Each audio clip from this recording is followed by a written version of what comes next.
Hello guys and welcome. In this video we are going to talk about how to find the inverse function. In brief, an inverse function is a function that reverses another function. It is usually represented by f to the power minus 1.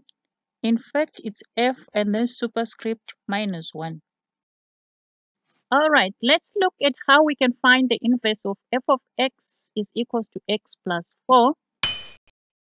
The first step is to substitute f of x with a y. So we have y is equals to x plus 4. Next, we want to exchange x for y. Now we want to reverse this function. So where there is an y, we're going to put an x, and where there's an x, we're going to put a y. So we have x is equals to y plus 4. Next, we make y the subject of the formula. We want to solve for y.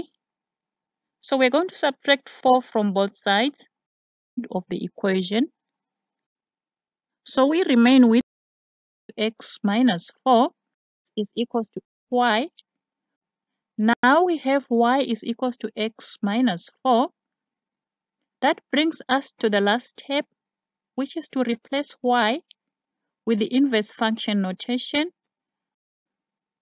So we have the inverse of f of x is equals to x minus 4. Thanks for watching. Please subscribe and hit the notification button for more videos.